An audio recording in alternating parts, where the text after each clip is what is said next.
Example 2, solve each equation. So we talked last time about how to solve an equation. All of these will have an I in your answer. So we have x squared. Remember, we always have to solve for x squared first. Remember to solve for x squared first.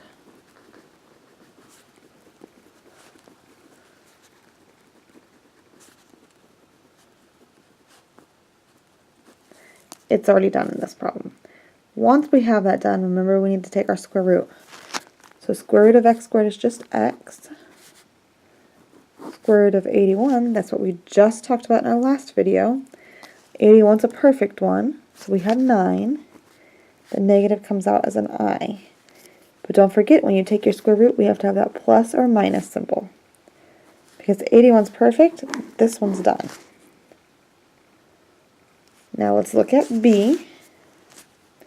B's a little bit more difficult. There's more numbers to it. So remember we had to solve for the x squared, so we need to minus our 75. 3x squared equals negative 75. To finish solving for x squared, we have to divide by 3.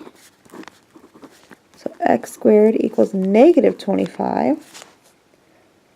25 is also a perfect square root. So square root of 25 is 5. So if I take my square root, x equals 5. Remember, this comes out as an I. And don't forget your plus or minus sign. C.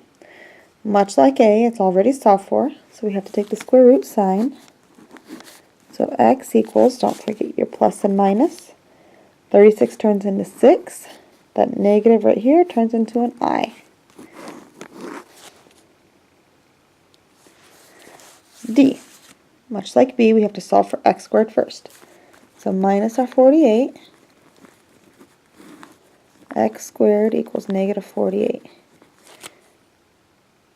Okay, this time we have to actually do our tree because there is no perfect for 48. So 4 times 12. 4 is 2 and 2. 12 is 2 and 6. 6 is 2 and 3. So we have a pair of 2's and another pair of 2's. So remember, if they're pairs, they're both going to go on the outside. So when I take the square root, x equals, don't forget your plus and minus, one set of 2's times the other set of 2's. Don't forget your I goes on the outside because of the negative. And our 3, our single 3 from over here, he stays inside. So our answer is x equals plus or minus 2 times 2 is 4. I square root of 3.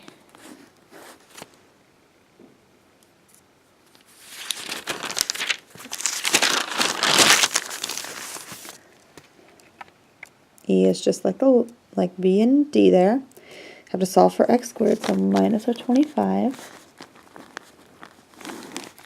9x squared equals negative 25.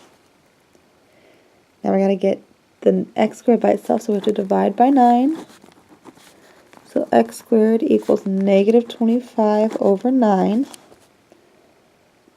Okay, I can't simplify, so I'm just going to leave it. So square root now to get the x. X equals plus or minus.